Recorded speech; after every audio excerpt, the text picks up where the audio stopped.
Cidades em Debate. Apoio. Bom Tempo, planejamento financeiro. Planejando o seu futuro, protegendo o seu presente.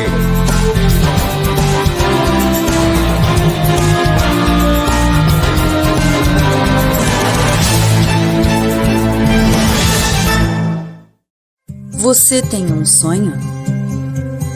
E gostaria de realizá-lo ou acha impossível? E você já fez um planejamento para que ele ocorra?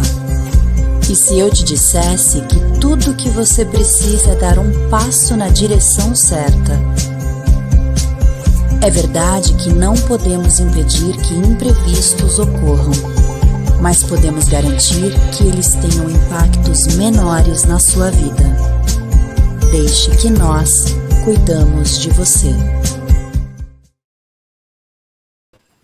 Muito boa tarde para vocês, sejam muito bem-vindos aqui na nossa TV Unisantos, canal 40.1 no aberto, canal 12 da NET, é o nosso Cidades em Debate no ar a partir de agora e claro, né, 1 hora com o melhor debate aqui da nossa região e quero agradecer o pessoal que tem nos feito aí uma visita, né, através do nosso, das nossas redes sociais, o Facebook Cidades em Debate, lá no YouTube, programa Cidades em Debate e o pessoal que tem ligado também e nos dado esse feedback aí, obrigado pelo carinho, através do nosso WhatsApp, o 996031485. E fique à vontade aí para você também poder comentar conosco aí o que você está achando do programa. É muito importante a sua participação e lembrando que é de segunda a sexta a 1 hora da tarde aqui pela TV Unisantos, tá certo? Bom, vamos começar aqui o nosso programa, vamos trazer já o nosso corpo de convidados, mas antes deixa eu trazer aqui o nosso boletim do Covid, né, na cidade de Santos, casos confirmados desde o começo da pandemia, 45.689 casos, recuperados 41.923, óbitos confirmados 1.719, vacinas aplicadas até hoje, né, segunda-feira, na cidade de Santos, mais de 260 mil doses já foram aplicadas. Hoje também comemora-se o dia do doador de sangue, hoje segunda, dia 14, dia da manicure, parabéns às manicures, dia do solista e dia universal de Deus. Esse aí é o maior de todos, né? E conosco aqui hoje, para dar uma boa tarde aqui para o doutor Maurício Baltazar, o nosso jurista. Doutor Maurício, seja bem-vindo mais uma vez, começando mais uma semana e que venham boas notícias para a gente debater, né, doutor?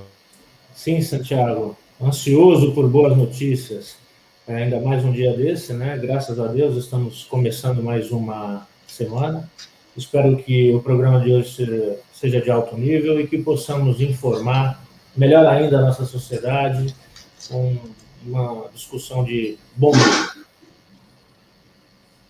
Tá certo. Bom, conosco também vamos trazer aqui o nosso querido Rivaldo Santos, né? Ele que é ouvidor da cidade de Santos, participando conosco. Ô Rivaldo, muito obrigado por ter aceito aí o nosso convite. Eu tenho certeza que você vai poder sanar muitas dúvidas dos munícipes da cidade de Santos. Seja muito bem-vindo, Rivaldo. Boa segunda. Muito boa tarde, Santiago. Um prazer participar do seu programa e participar também ao lado do meu amigo Maurício Baltazar, colega de infância, advogado militante aqui em Santos, uma pessoa bastante competente nos seus comentários. E também temos a participação aí do Marcelo também, que é contador em São Vicente, que daqui a pouco também vai dar o seu boa tarde. Esperamos sim que hoje, né, teremos uma condição melhor de discutir assuntos não só de Santos, mas também do país. E esperamos, né, que ventos melhores, né, soprem em nossa direção para dar um pouco mais de alento à população. Vivemos momentos difíceis, sabemos que a superação da doença ainda está longe de acontecer, mas temos que ser otimistas, pensar sempre positivamente para tentar mudar um pouco, né, esse estado de indefinição que, infelizmente, o Brasil ainda vai vivenciar por algum tempo. É verdade mesmo, é sobre isso que nós vamos estar conversando hoje também, né, Rivaldo? Legal. Bom, e tem aqui o nosso querido Marcelo Rocha, né? Conforme o Rivaldo acabou de apresentar, né? O nosso contador de São Vicente, o Marcelo, que também é economista, né? Sempre conosco. Seja muito bem-vindo mais uma vez, Marcelinho. Segundou, hein? Segundou. Boa tarde para você, meu amigo Santiago, para o Rivaldo, prazer estar aqui com você, para o doutor Maurício, todas as pessoas aqui que estão nos assistindo e que tenhamos aí uma semana muito proveitosa e com boas notícias. Tá certo. Bom, só para deixar todo mundo sintonizado, tem esse site aqui, é o santos.sp.gov.br/saúde/dados coronavírus, é onde você pode acessar a hora que você quiser, para acompanhar como é que está sendo aí, se está subindo os casos, se está diminuindo, porque a gente tem uma oscilação muito grande, né? Principalmente na semana passada e essa semana também. Já começa nessa oscilação e a gente fica aqui naquele alerta, né? Esperando a terceira onda, rezando para que não venha e tomara que não, né? Mas está aí esse site para você poder acessar. Bom, e tem aqui no nosso programa também o nosso primeiro assunto, vamos trazer justamente o temor de um pico de casos de morte por Covid-19 é o que assombra o Brasil na atualidade, né? Alguns fatores indicam que uma possível terceira onda da doença chegue ainda esse mês. Hospitais com ocupação acima de 80% em todo o país, índices de distanciamento social estão baixos também. A infectologista Raquel Stuck, professora da Unicamp, ainda acrescenta que em mais de um ano da doença não houve queda real de casos e controle da pandemia. Medidas restritivas contra o Covid são adotadas em 76,9% dos municípios, de acordo com pesquisa da CNM, que é a Confederação Nacional de Municípios, realizada entre os dias 31 de maio e 2 de junho, com 2.418 gestores municipais que tiveram participação. O levantamento indica ainda que em maio houve um aumento do número de casos confirmados da doença em 62,7% das cidades pesquisadas na comparação com abril. Em nossa região, 9 cidades da Baixada informaram que vão seguir a recomendação do governo do estado e prorrogar a fase de transição do Plano São Paulo.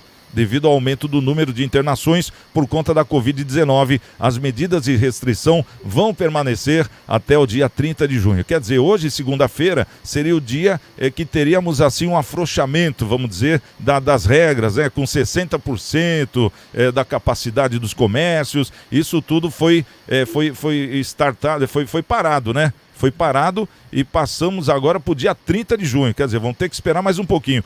Ô Rivaldo, vamos começar com o Rivaldo aqui, porque eu acho que ele deva ter alguns dados que a gente não tenha, né? Como é que foi essa reunião entre os 9 municípios?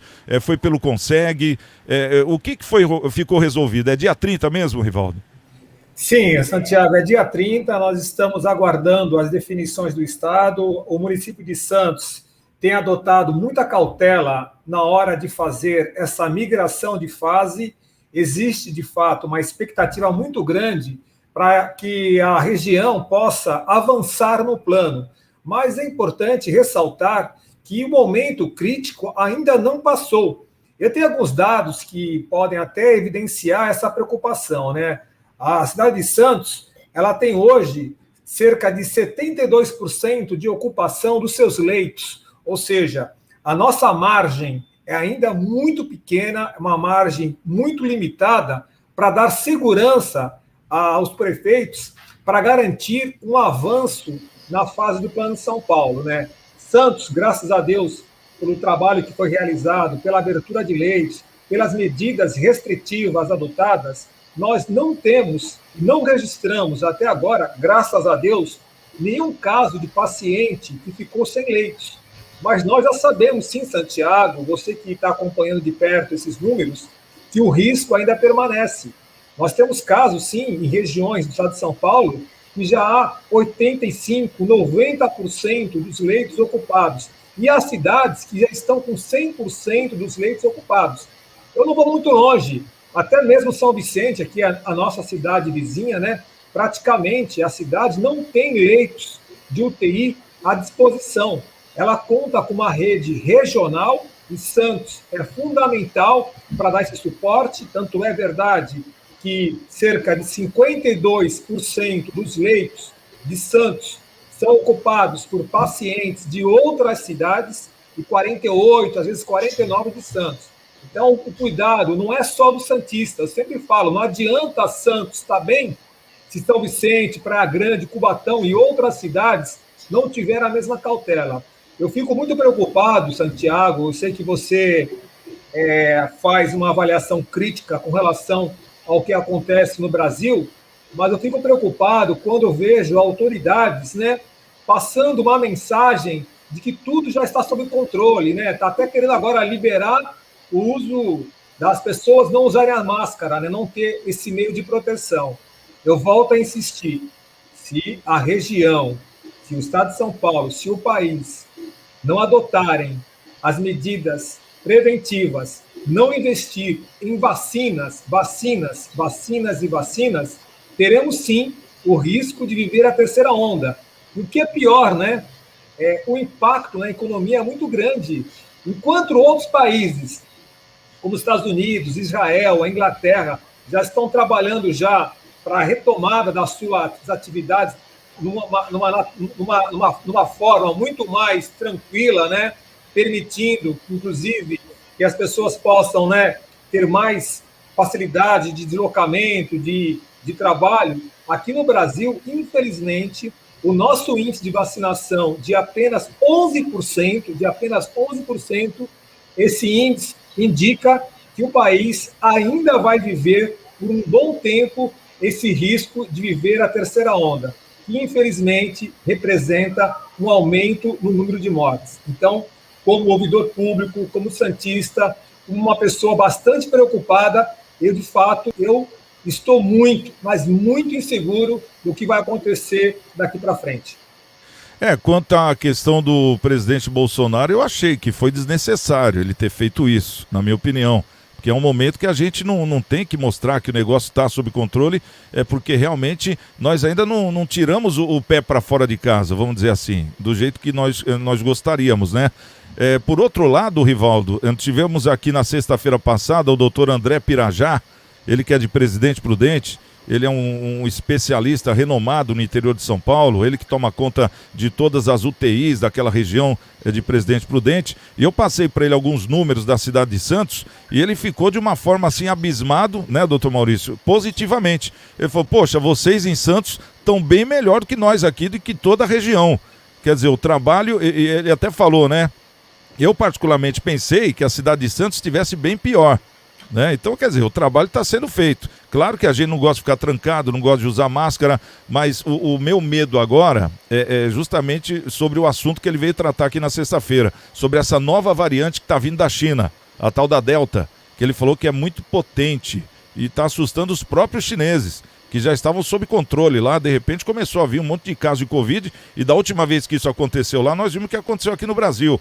Então, a gente realmente tem que tomar algumas providências que não foram tomadas, né, no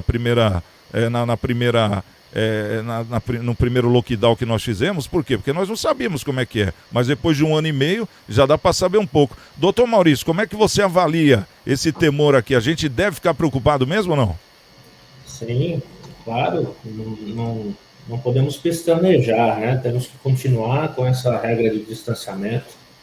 E fazer a nossa parte, não só álcool gel, máscara, o distanciamento em si, de acordo com os protocolos, mas também se manter numa condição física adequada, com alimentação, com certo regramento, para, no caso de um eventual contágio, ter uma resposta melhor do que temos vistos aí em casos, inclusive, de pessoas mais jovens. Mas eu queria aproveitar a oportunidade de ter o Rivaldo, nosso querido ouvidor, competente, diligente aí no programa, sempre solícito, para aproveitar e fazer uma pergunta, se for permitido. Considerando todo o aspecto que já percorreu no Brasil e na cidade de Santos, na nossa região, no que diz respeito ao Covid, Rivaldo, e podemos dizer, sim, que não somos mais, já pagamos pelo noviciado, digamos, e na expectativa dessa terceira onda chegar, o que o governo municipal e o próprio prefeitos aí do grupo da Baixada Santista está fazendo para mitigar, sei que acabar é impossível, mas mitigar os danos na economia da região se eventual novo lockdown chegar? Existe algum planejamento, alguma coisa precoce para evitar que a nossa economia desça mais do que já aconteceu nos 2 últimos fechamentos? Maurício, é importante sua pergunta, até para poder passar algumas informações que vão revelar algumas surpresas, né?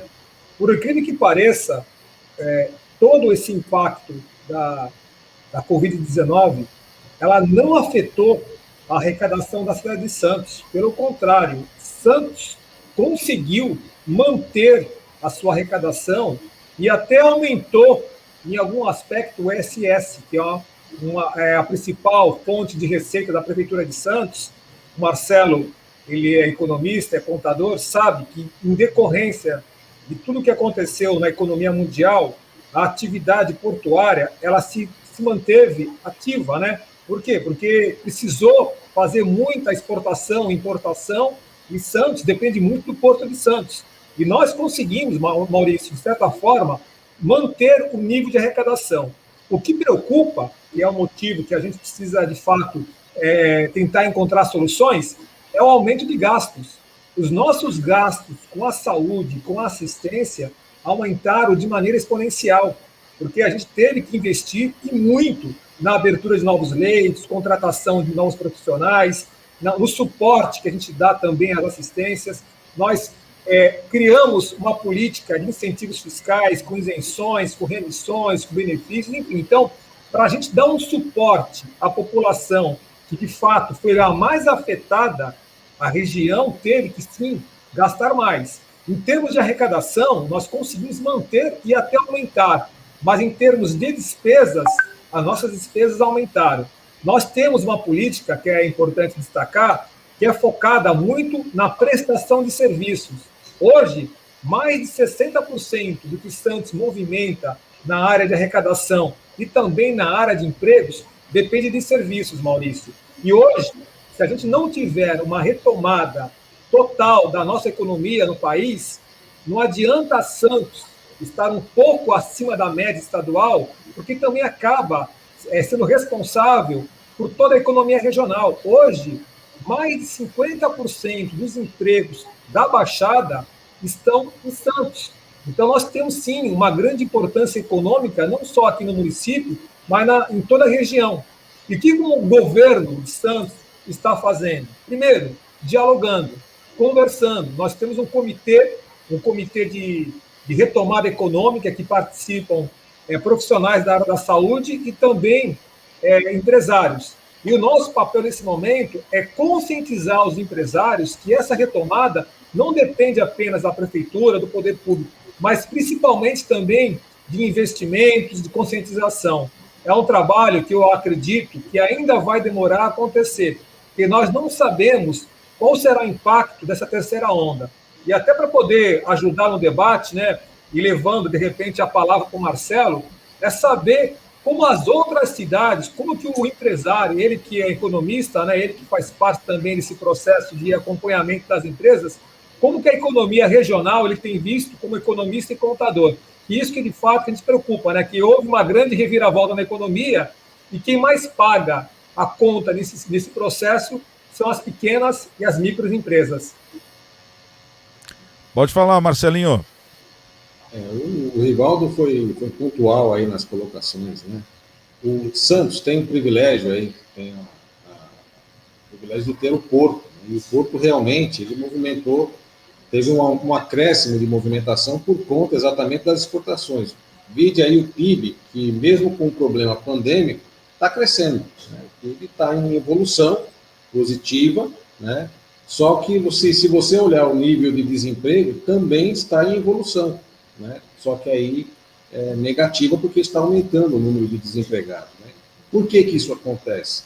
Porque exatamente com o fechamento das empresas, das micro, pequenas, principalmente nas micro, pequenas, os microempreendedores individuais, as possibilidades, elas obviamente diminuem, né? Eles não conseguem trabalhar, sobreviver, desculpa, por um longo espaço de tempo, sem ter uma receita, sem poder honrar os custos fixos, né? Principalmente aí a locação e salários, que são, tendo atividade, não tendo atividade, você tem que pagar, então eles não conseguem sobreviver e acabam indo à falência, né? E isso, obviamente, canaliza aí no alto nível de desemprego, ou até a diminuição, né, de acesso à abertura de novos empreendimentos na nossa região.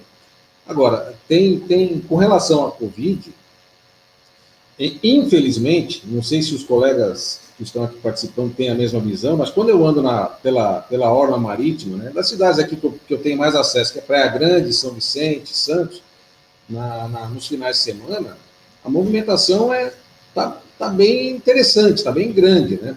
Se você andar de noite, né, aqui pela orla de São Vicente, no Itararé, onde tem aqui os quiosques, né? Até em Santos também, ali no CPE, também tem uma movimentação interessante.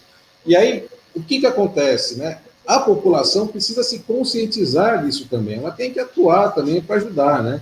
Obviamente, não dar valor, né, a falas do nosso presidente, que nega em muitos momentos, ou quase em todos os momentos, a doença, né, na questão de não use máscara, tá? Isso aí está mais do que provado que hoje é uma medida eficiente de prevenção, né? Então a gente tem que, obviamente, utilizar, se preservar com álcool em gel e tudo mais.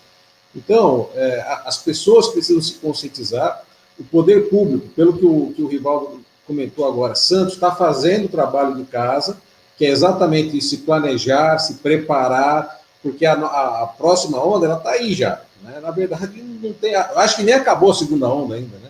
Ela está aí já. E se você não treinar a equipe, não tiver insumos, não preparar, buscar novos leitos de UTI, acaba chegando no estrangulamento, que nem São Vicente parece que já está, né? Já não tem mais leite de UTI disponível, né, para poder atender.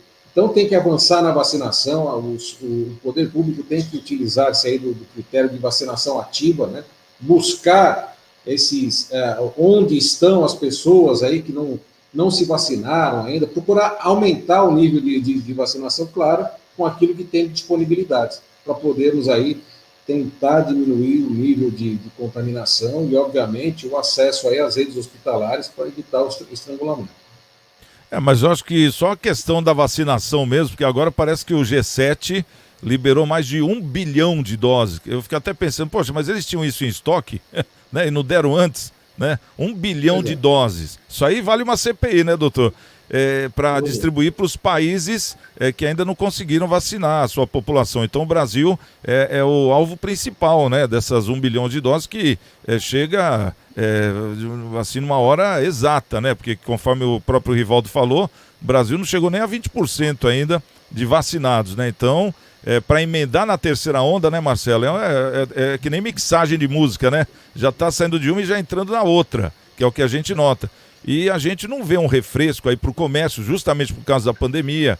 Aí não entra critério, porque a saúde é primeiro lugar, vida é primeiro lugar, mas a gente está notando que a gente não sabe para onde correr, né? Essa que é a verdade. Não tem nem como formar uma boa ideia para dar para o comércio. É um exemplo. Eu vejo o comércio preparado para atender, mas que nem o Marcelo falou, mas e o povo? O povo não está preparado, um exemplo? Claro que a maioria está, mas sempre tem aqueles que não estão. O cara que ainda usa a máscara aqui no queixo, esperando o guarda vir, quando o guarda vem ele põe. Quer dizer, então é esse tipo de coisa que atrapalha, eu acho que é a retomada do comércio, bem diferente do que a gente notou aí em outros países, como o Japão, por exemplo. Lá eles não gostam de vacina, né?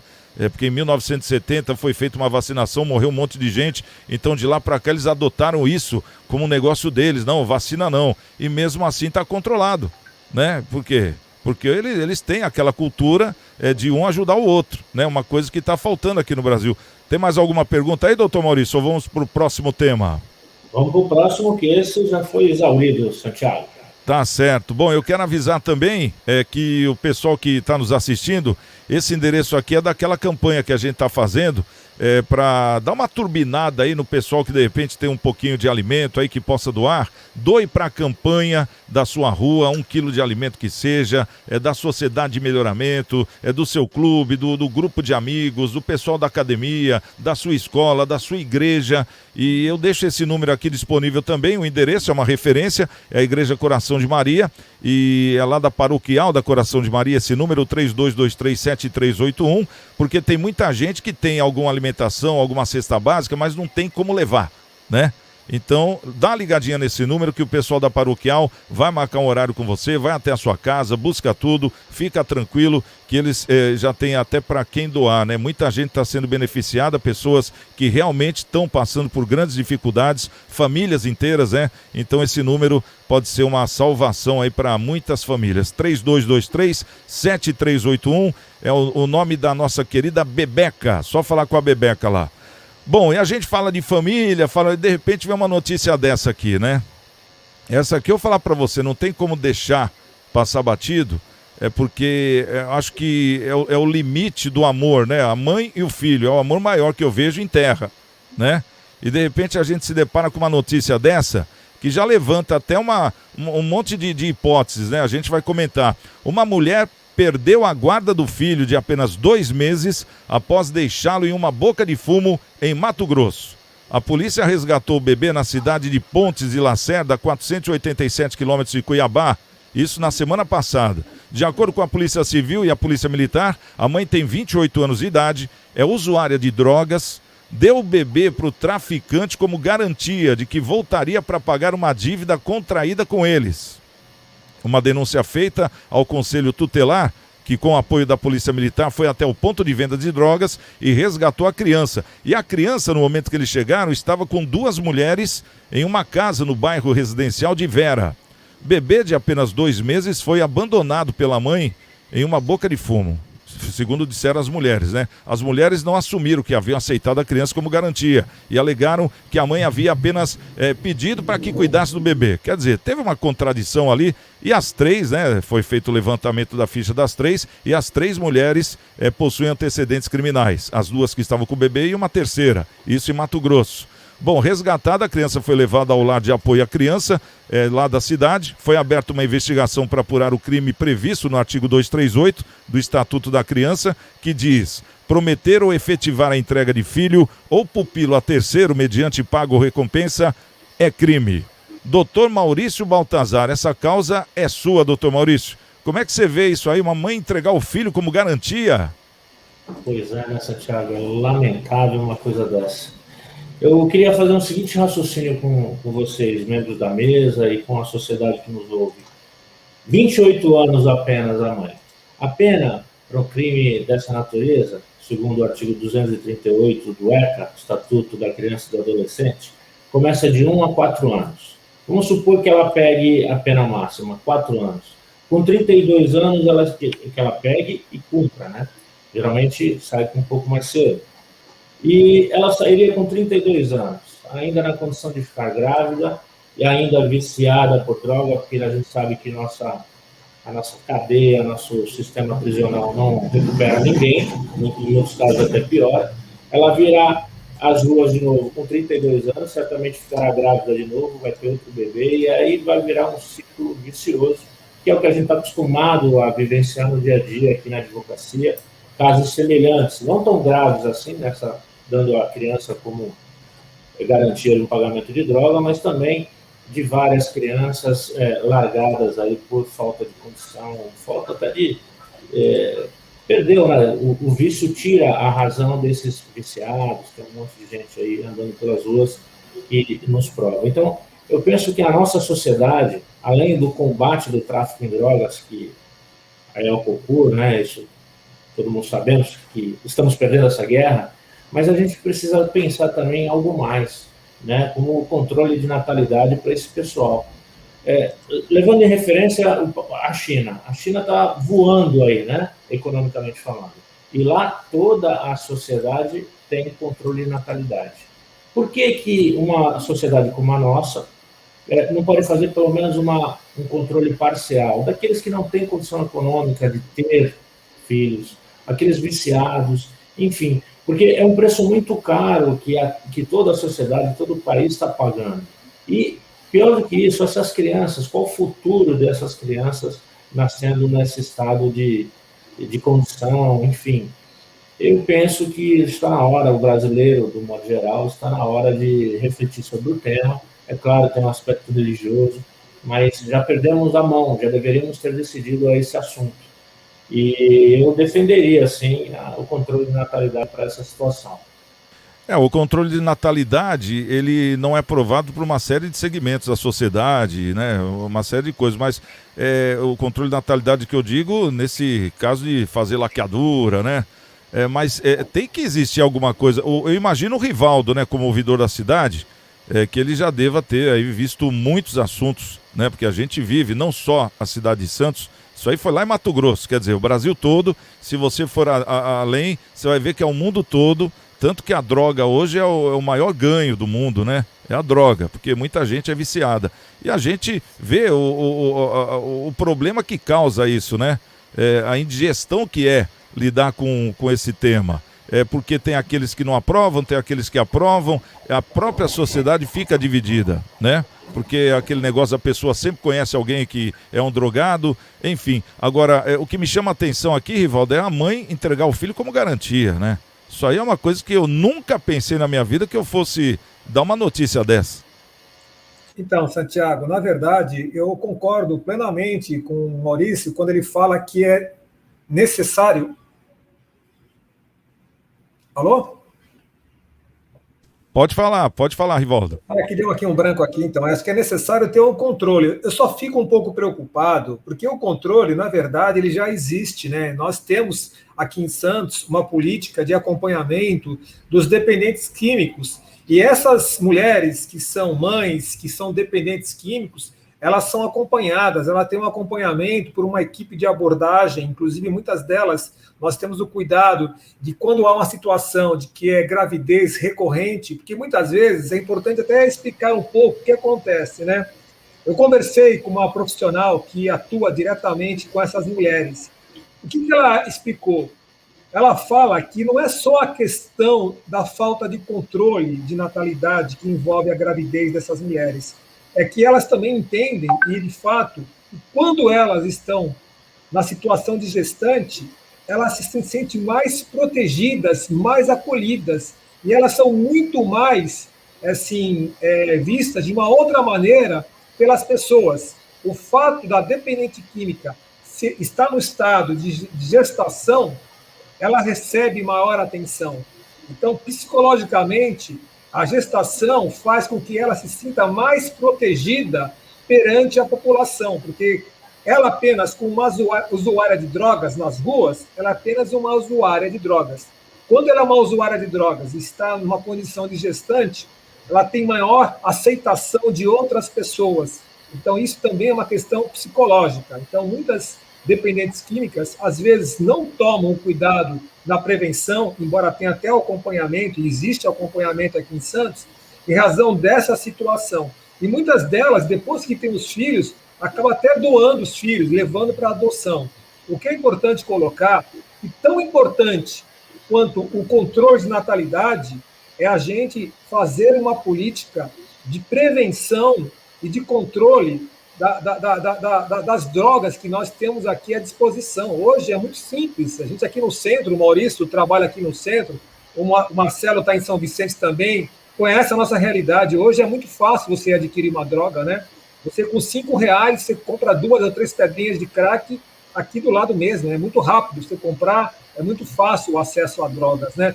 E por trás desse comércio que existe, né, tem toda uma cadeia de pessoas que acabam, né, ficando numa situação de total dependência. E essas dependências demoram anos e anos para você recuperar. Então, eu concordo com o Maurício quando ele fala que é importante a gente ter esse controle de natalidade, mas nós não podemos descuidar do controle das drogas, porque eu acho que o fato que leva a essa situação está na falta de um controle maior das fronteiras, está no crime que envolve o processo de tráfico. O Porto de Santos aqui é uma rota de entrada de drogas, né?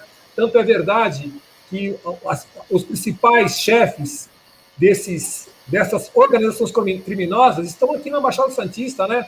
Vários líderes do crime do PCC foram presos aqui em Santos e eles estão, de fato, né, controlando esse processo. Então, eu só deixo aí um questionamento, né?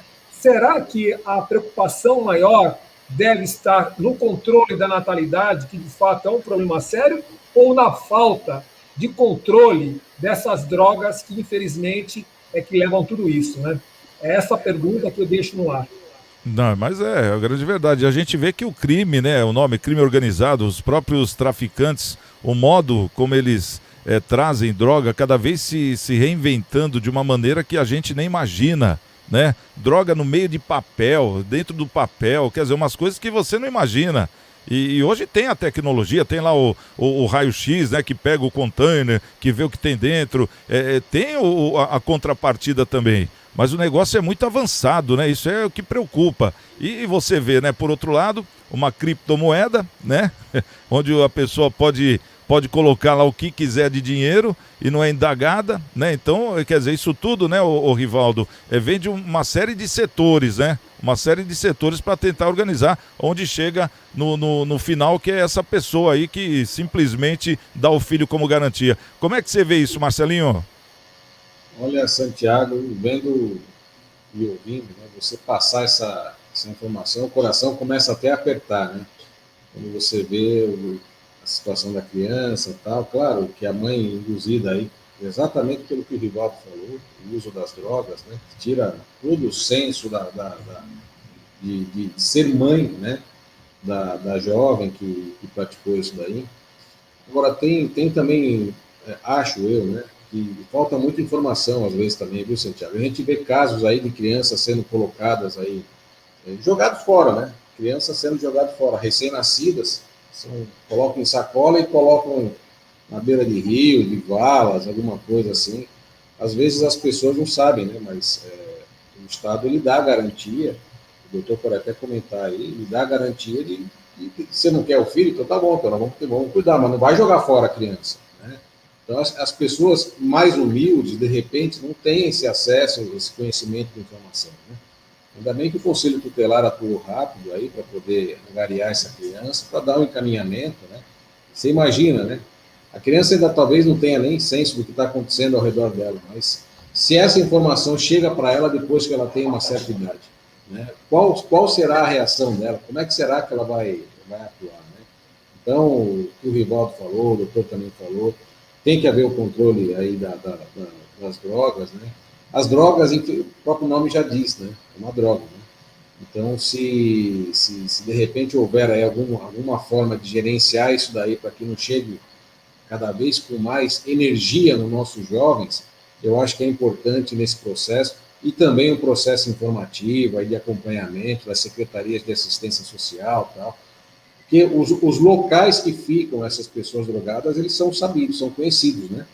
Então, atuar efetivamente ali, obviamente, de uma forma dentro da legalidade, ir atuando, né, para que isso aí minimize e que tenha um bom encaminhamento aí para as crianças, o futuro do nosso país. E é muito legal a gente conversar com o Rivaldo, porque o que ele falou aqui, das mães que são grávidas, né, como elas são vistas, são acolhidas com mais carinho, é uma coisa que eu não tinha imaginado, falar a verdade para você, porque a gente vê a pessoa que é uma usuária de droga como uma usuária de droga, e a pessoa que é usuária de droga que está grávida é um deslize, né? Como é que ela vai criar esse filho? Quer dizer, todo mundo dá aquele palpite, mas por trás disso existe uma outra ideia, que é essa, né, Rivaldo? Como é importante o trabalho também da psicóloga, né, da pessoa que capta isso. Então, de repente, o caminho pode ser nesse intuito aí, né, para combater aquele produto inicial que nós falamos agora há pouco, essa estrutura toda, de repente esse psicológico. É uma, né? Tentativas tem que ter, né?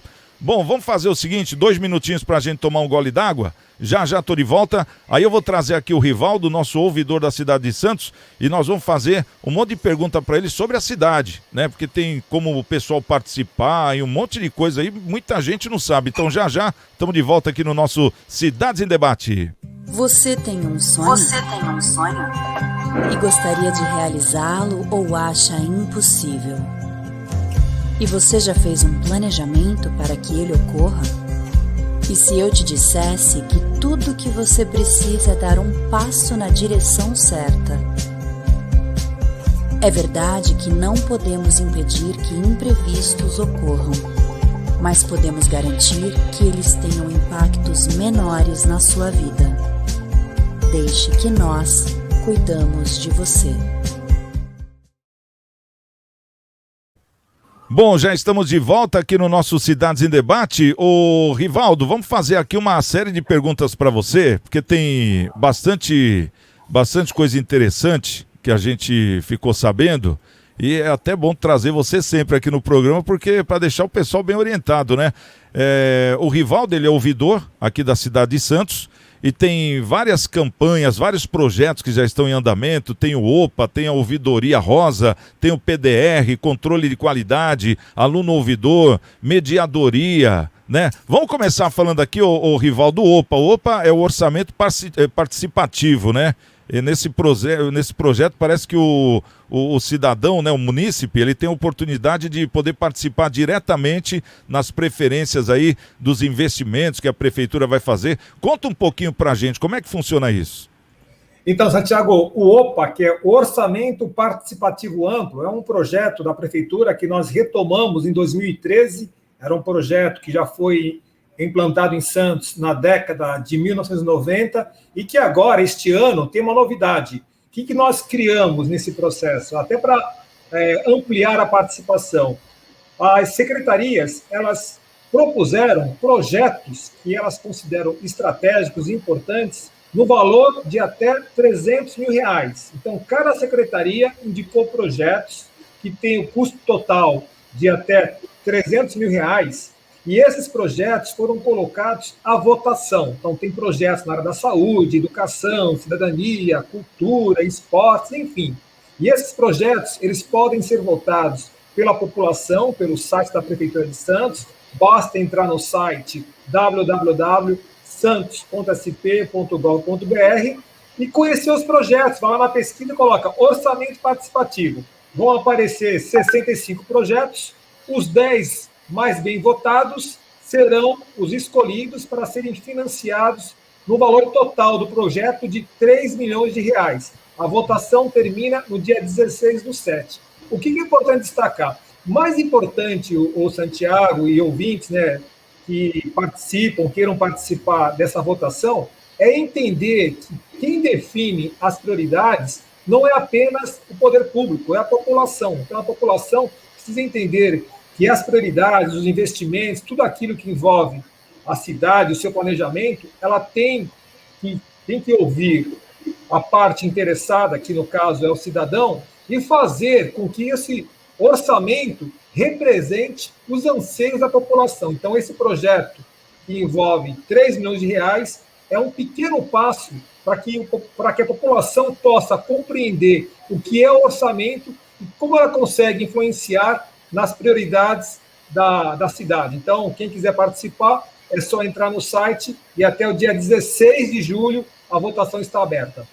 E tem algum tipo de reunião que é feita? É claro que nós estamos na pandemia, né, Rivaldo? Mas com a tecnologia, tem algum tipo de reunião que é feita online para as pessoas participarem e poder debater também ou não?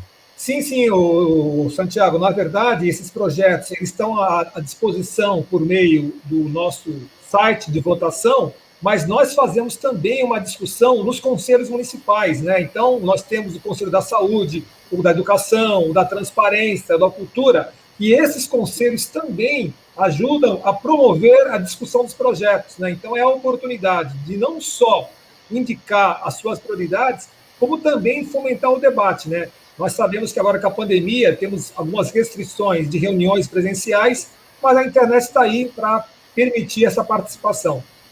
Tá certo. E a Ouvidoria Rosa? Fala um pouquinho da Ouvidoria Rosa, ô Rivaldo. Isso é interessante também. A Ouvidoria Rosa, sou até suspeito de falar que a Ouvidoria Rosa é o meu projeto do coração. A Ouvidoria Rosa, para quem conhece a Santa Casa de Santos, né, tem as voluntárias, as Rosinhas, né, que são aquelas voluntárias que fazem o acolhimento aos pacientes que estão internados, né. No ano passado, elas me procuraram, elas queriam ampliar o seu trabalho social, e eu percebi que elas poderiam ajudar também no acolhimento nas policlínicas. Então, rapidamente, nós conversamos, levamos a proposta ao prefeito Paulo Alexandre e criamos o projeto Ouvidoria Rosa. Elas fazem o acolhimento nas policlínicas, ou seja, elas estão lá para recepcionar as pessoas que vão buscar serviços. Elas também avaliam os serviços, ou seja, elas fazem um controle dos serviços e, eventualmente, quando elas identificam algum problema, alguma falha, elas fazem as ocorrências. Então, a Ouvidoria Rosa é um projeto que envolve o acolhimento, vamos dizer, o acolhimento do coração, vou dizer, o acolhimento que você vai lá, você está doente, você está angustiado, você está preocupado com alguma situação e vai até uma unidade de saúde e recebe de braços abertos uma pessoa com um sorriso, uma boa vontade de indicar como faz para conseguir a consulta, como faz para conseguir o remédio. Se não tem médico, eles fazem a ocorrência, enfim. Então, a Ouvidoria Rosa ela já está presente em 15 unidades e este ano, com esse projeto que nós colocamos em votação, pretendemos também ampliar o número de unidades para poder ter mais voluntários fazendo esse acolhimento. Legal. Bom, agora vamos falar aqui direto para os funcionários públicos, né? Porque uma coisa que o pessoal pergunta sempre é do tal do PDR, que é o Programa de Participação Direta dos Resultados. Como é que vai funcionar esse PDR, o Rivaldo, desse ano? Na verdade, o PDR ele foi criado em 2014 e foi criado justamente para poder permitir que o poder público tenha metas, tenha compromissos, e esses compromissos sejam avaliados e mensurados, né? A gente sempre fala, mas será que o prefeito está fazendo o que ele se comprometeu? Como que eu posso avaliar se o prefeito foi bom ou ruim em cada área? Então, o PDR, o ponto de partida, é que o prefeito, quando ele tem o seu plano de governo aprovado, registrado na Justiça Eleitoral, a gente começa a fazer uma discussão com as secretarias e, em cima do plano de governo, vamos definindo prioridades, melhorias do serviço. Então, por exemplo, vou dar um caso bem simples. Mortalidade infantil. A nossa mortalidade infantil ela tem metas de redução. E se a Secretaria de Saúde conseguir cumprir essa meta de redução, os servidores vão ganhar uma pontuação e, ao final do ano, a partir dessa nota que será dada, eles terão a possibilidade de receber uma premiação em dinheiro, que, na verdade, se 100%, se 90% a 100% das metas forem cumpridas, ele recebe 50% do salário base. Então, é um dinheiro bastante significativo que permite não só um ganho para o servidor público, mas também começa a criar a cultura do resultado. Saber que o servidor público ele tem uma obrigação com a cidade. O fato de ser um servidor público exige com que ele esteja comprometido com resultados que possam ser avaliados. E ele vai receber uma premiação de acordo com esse resultado. E este ano, o PDR está em todo o governo, não só na gestão direta, mas também na gestão indireta. E quem quiser acompanhar, basta entrar no nosso site www.santos.sp.gov.br/PDR e você vai ver, o Santiago, o Maurício e o Marcelo, não só todos os indicadores que estão sendo avaliados e mensurados mês a mês, mas o resultado. E este ano, uma novidade importante, que cada secretaria teve que fazer um plano de trabalho para dizer como que vai cumprir a meta.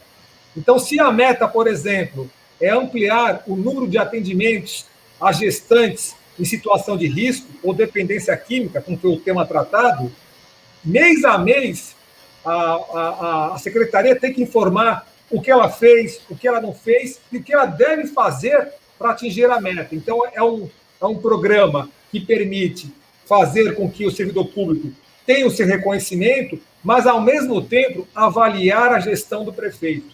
E isso que é mais importante também. Poxa, que legal. E é aquele negócio, né, doutor Maurício e Marcelo? Claro que o Marcelo entende mais, porque ele já trabalhou em prefeitura, né? Mas eu, particularmente, a gente fica aqui, poxa, cadê tal coisa? Cadê tal coisa? Mas muitas vezes é a gente mesmo que se omite, né? Tem tudo no site, tudo certinho. Que nem, por exemplo, tem um projeto que é muito legal. Esse aqui eu vejo como uma preparação para o futuro, né? Aqui da nossa cidade, e por que não da nossa Baixada, né? É o projeto Aluno Ouvidor, né, Rivaldo? É um projeto muito bacana esse também, né? Sim, o Santiago, o Aluno Ouvidor é um projeto que nasceu em 2016, se não me engano, 2016, que nós começamos de fato em 2017, e esse projeto foi transformar o aluno da escola municipal em um ouvidor.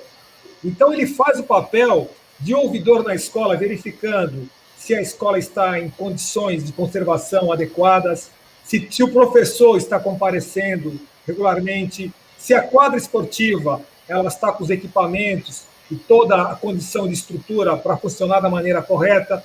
E quando ele faz a sua avaliação da escola, ele verifica que a escola está com problemas, ele registra a ocorrência na ouvidoria, ele tem um controle de acesso e depois recebe a resposta, e essa resposta é compartilhada com os demais alunos.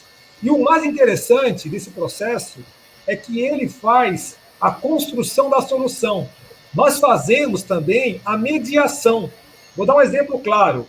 Escola Mário de Alcântara, ali no Valongo, né? Havia uma reclamação dos alunos que a merenda era muito repetitiva. Era sempre o mesmo cardápio, não havia a variação no cardápio.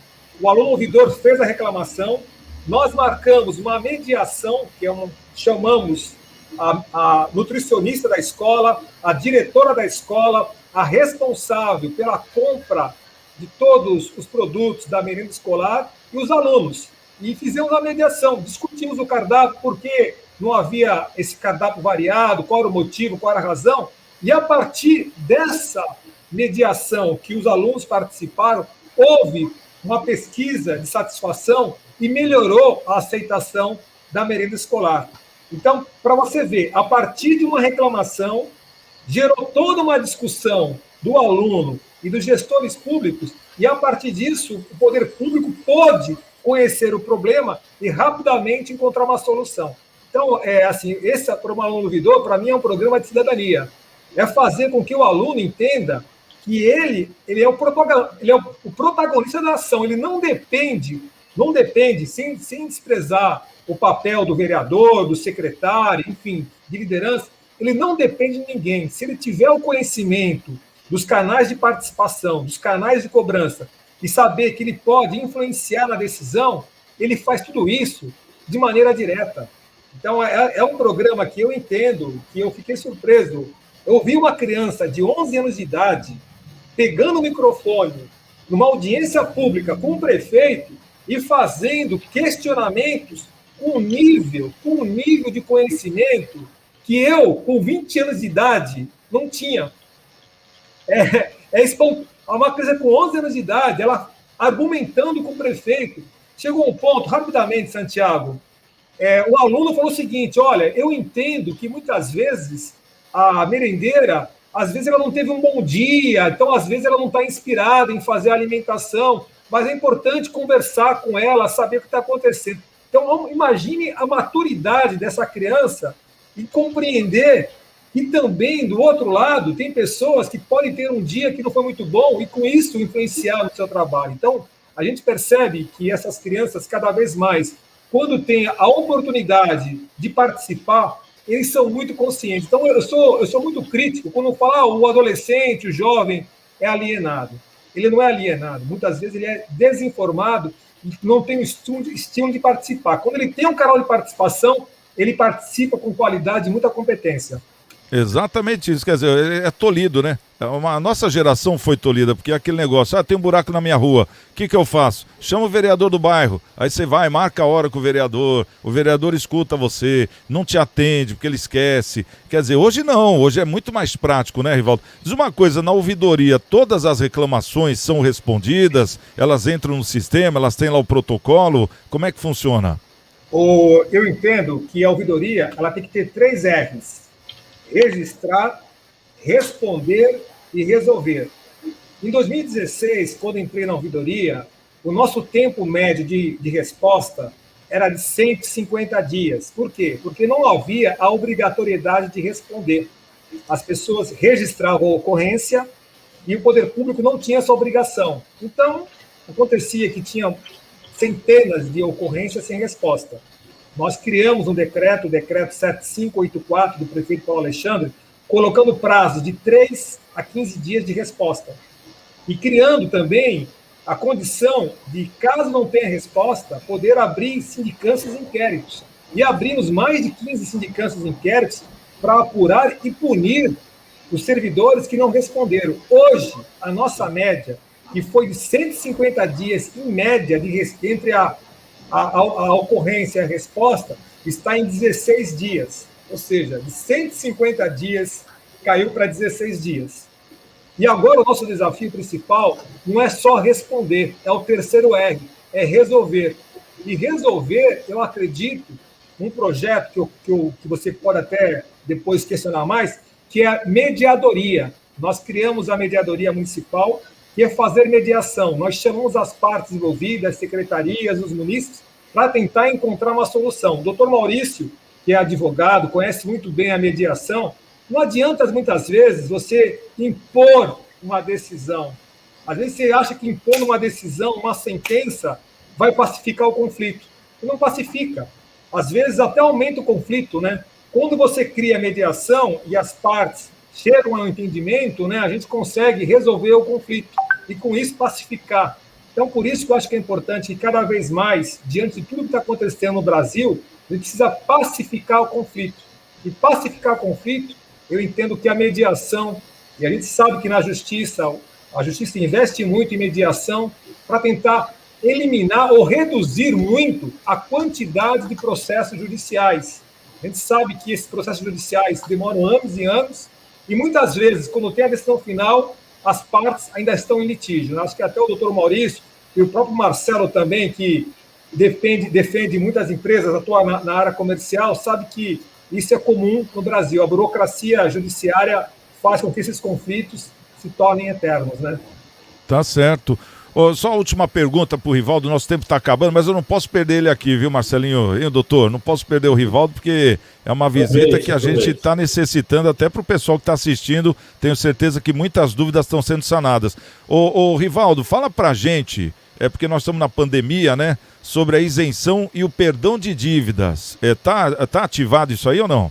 Sim, está ativado sim. É importante, o Marcelo, que representa aí muitas empresas de São Vicente, de Santos, né? Mas aqui em Santos, por exemplo, nós temos uma lei que já foi aprovada em abril e ela vai até o dia 27 de julho. Então, são 115 atividades da área da cultura, do turismo, cinemas, bares, restaurantes, enfim, são 115 atividades que conseguiram a isenção, que é, no caso, aquilo que está sendo cobrado, e também a remissão, que é o perdão da dívida, né? Então, ou seja, as empresas contempladas pela lei de remissão, que tem algum débito este ano, que por acaso não pagou, tem a possibilidade de abrir um processo via processo digital na prefeitura e conseguir a remissão.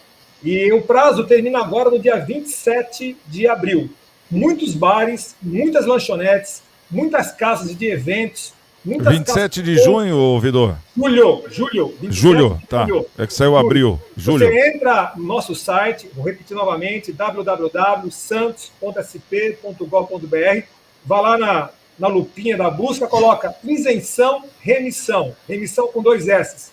Digita a palavrinha, já cai no link dos processos digitais, você entra com o seu NPJ, com a sua atividade, já verifica se essa atividade está contemplada nessas 115 que tenha o benefício fiscal e já entra com o processo. É um processo muito rápido, é um processo que não está condicionado a nenhum tipo de exigência, basta você preencher o requisito da atividade para conseguir o benefício. Eu entendo que o momento hoje, o poder público tem um dever de dar esse apoio. Se a gente não socorrer essas pequenas e microempresas, como falou o Marcelo, nós vamos criar um desemprego muito grande, porque, infelizmente, a atividade portuária ela gera muita arrecadação, mas, ano a ano, gera também uma redução do número de empregos. Pela tecnologia, pela modernidade dos portos, né? A gente está na contrapartida, a gente está aumentando cada vez mais a produtividade e a arrecadação, e o número de empregos cada vez mais está caindo no porto, né? Por isso que é importante o poder público ter a consciência que deve criar instrumentos de incentivos para manter esses empregos. Caso contrário, o agravamento social será ainda muito maior. Tá certo. Poxa, eu quero agradecer muito aqui a presença do nosso querido Rivaldo Santos, ouvidor da Prefeitura Municipal de Santos, também o doutor Maurício Baltazar, advogado, comentarista aqui do nosso programa, e o Marcelo Rocha, grande Marcelinho. Um abração para vocês aí, obrigado, viu, pela presença de todos. E o nosso Cidades em Debate volta amanhã, 13h, aqui na TV Unisantos. Então um grande abraço a todos vocês, estamos com Deus, e amanhã, quem chegar primeiro, espera o outro. Até lá!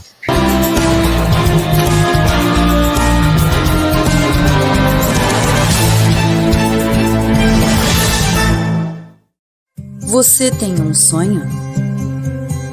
E gostaria de realizá-lo ou acha impossível?